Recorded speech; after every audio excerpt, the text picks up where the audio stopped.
have the attention of the guidance.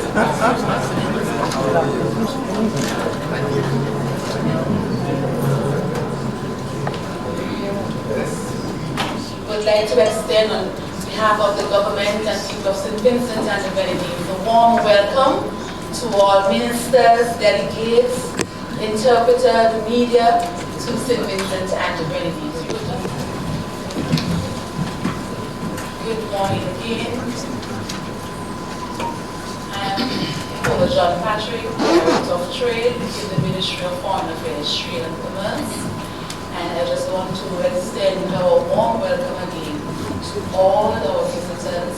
We do pray and hope that this meeting will be one that brings great results and we can take the recommendation forward for the benefit of the region and for the development of our people within the region. We now pass over to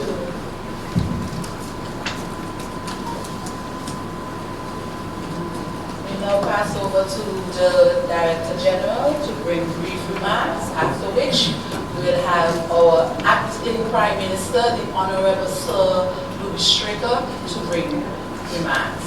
DG? Thank you. Good morning, ministers. Good morning, other participants in this meeting. First, I want to bring the greetings and regards of the Secretary General of CARIFORUM, who unfortunately is not able to be with us today. He's asked me to extend his personal best wishes for a successful meeting to all ministers and the heads of delegations. Ministers, as you're aware, we had an attempt to convene this meeting a month or two ago. In the absence of ministerial work, we were forced to postpone the meeting.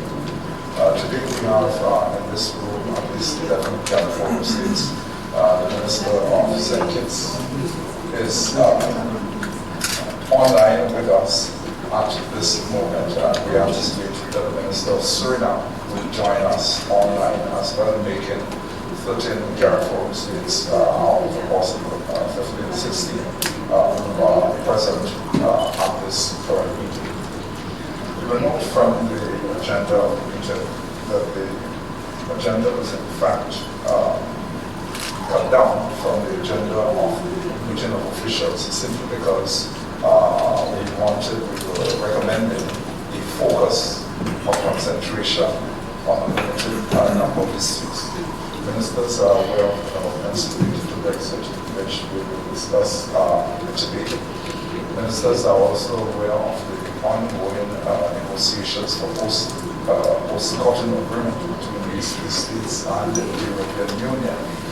This meeting provides an opportunity for ministers to give political direction or further political direction to Caribbean negotiators, technical negotiators participating in the negotiations in Brussels. In addition to that, we will address other internal matters related to CARIFORUM, including matters related to the Caribbean Export Development Agency, which is one of the two regional institutions of CARIFORUM. I'm advised that the Minister of Suriname may also make a proposal for the inclusion of the future of Caribbean Regional Information and Translation Institute on the agenda of this meeting. So once we have a limited agenda, the items to be discussed are in fact weighty. I anticipate that we will be able to get through all of the issues that we propose to discuss today. Of course, that depends on ministers and heads of delegations, depth to which they intend to go on the various subjects on the agenda.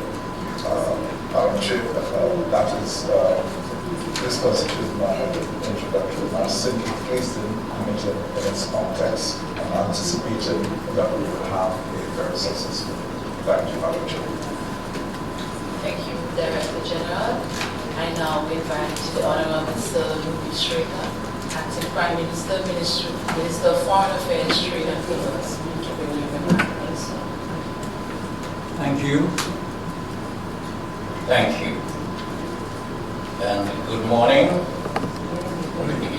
Buenos dias. And bonjour.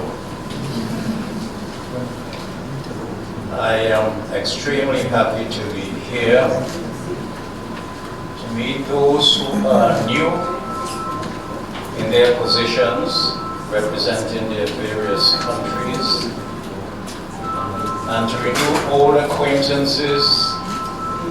My colleagues, some for many years have been in the Ministry of Trade and Ministry of Foreign Affairs.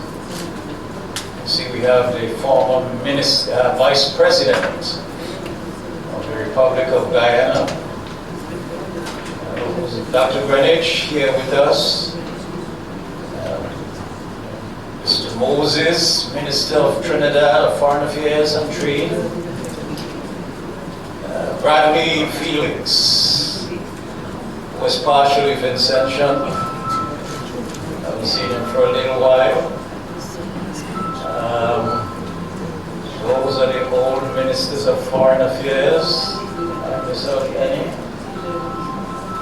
But colleague ministers, delegates, allow me as the Acting Prime Minister, Minister of Foreign Affairs, Trade and Commerce, and the current chair of the Caribbean Forum of the African, Caribbean and Pacific States, that's the CARIFORUM, commence by extending a warm welcome to all of you to our beautiful country, Saint Vincent and the Grenadines, the Caribbean you've been looking for. It is indeed a pleasure for me to welcome you and to bring remarks to the 26th meeting of the Council of Ministers of CARIFORUM from the government and people of Saint Vincent and the Grenadines. I assure you that we will exert every effort to ensure that we have a fruitful meeting. This meeting will address important issues requiring our urgent attention. Issues such as Brexit, Member States' readiness to implement the CARIFORUM UK agreement, the negotiations on the ACP-EU post-Cotonou agreement, implementation of the CARIFORUM EU EPA, CARIFORUM EU development cooperation, CARIFORUM institutions, Caribbean Export Development Agency, CEDA, and the Caribbean Regional Information and Translation Institute, CRITI, and the outcomes of the ACP Summit, which was held in Nairobi, Kenya, from the 6th to the 8th of December 2019.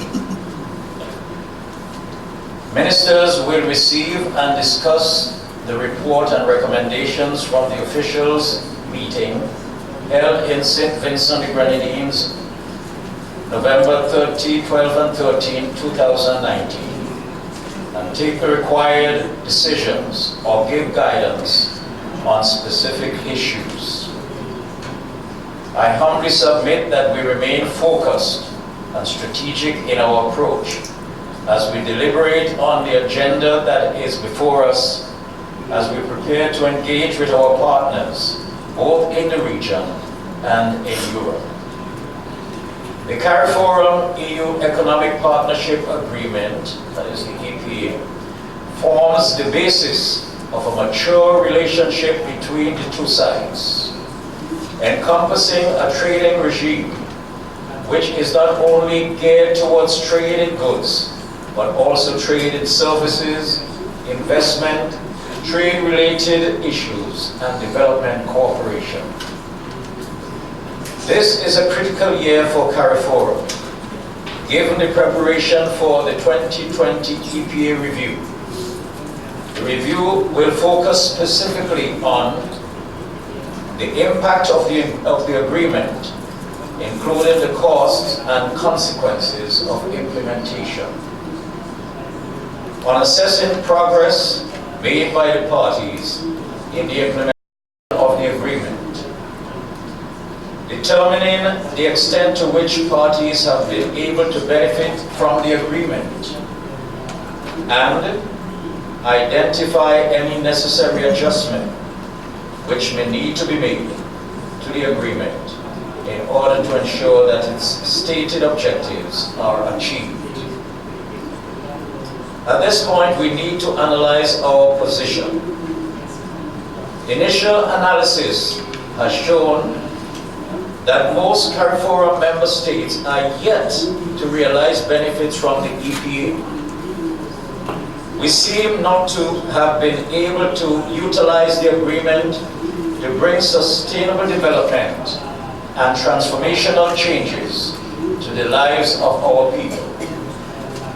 It is imperative that CARIFORUM member states realize the objectives of the agreement. We are committed to the implementation of the agreement for the benefits of our people. Our thrust is to build modern, competitive, many-sided post-colonial economies which are at once national, regional, and global. To this end, I would like to recommend that a study be commissioned to identify the challenges faced by member states in assessing opportunities under the agreement and provide the necessary recommendations on how to address these challenges. With respect to the ACP-EU post-Cotonou negotiations, the European Union, for the time being, remains our most important development partner. That relationship needs to be strengthened and deepened. The parties have agreed to negotiate a foundation agreement at the ACP-EU level, along with 3 regional agreements that would be annexed to the foundation agreement. The skeleton of the foundation was agreed to at the political level in December 2018. The European Union's stance on a number of issues are influencing the negotiations among them, and are the EU Multi-Annual Financial Framework, that's the MFF, the implication of the proposed budgetization of the European Development Fund, and linking to this is the graduation from developing financing and the Neighborhood Development and International Cooperation Instrument. These matters require our urgent attention and engagement with the EU.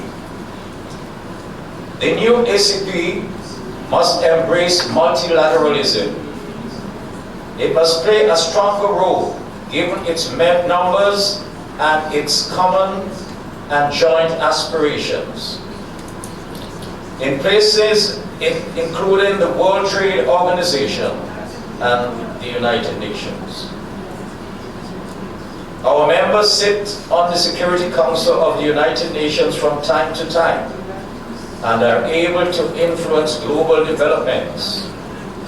As I speak to you, Saint Vincent the Grenadines, a small island developing states, is a member of the Security Council of the United Nations. Surely, as a group, we have the capacity to exert influence and to initiate change. As a group also, we must strengthen and deepen our involvement in global discussions on issues such as aid for trade and aid effectiveness, climate change, among others. We must raise our voices on matters related to migration, poverty reduction, and elimination, and we must be champion of the cause of women and vulnerable groups. The Sustainable Development Goals are adopted and embedded within our national development plans.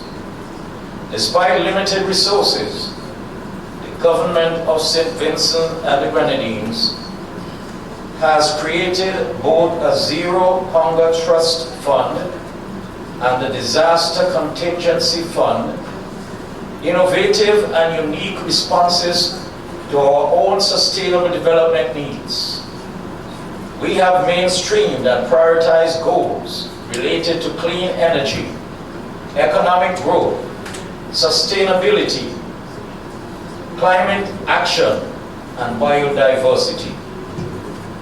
We, however, need to address issues of perpetual vulnerability of small and vulnerable economies in the region.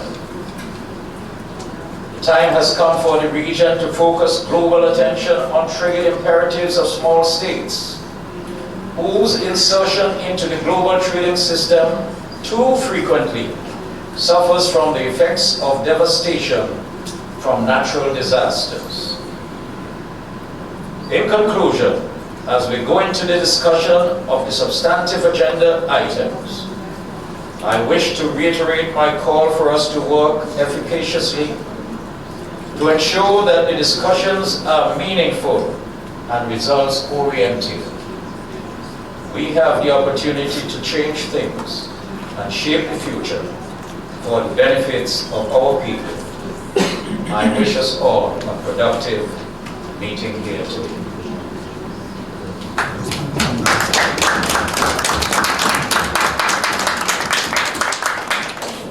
Thank you, Minister. I just want to take this opportunity now to thank you all for attending this brief opening ceremony. I know the media is with us, so we will break for a short while so that the media can take their pictures and leave the meeting so that we can start our deliberation. Thank you all for your attention.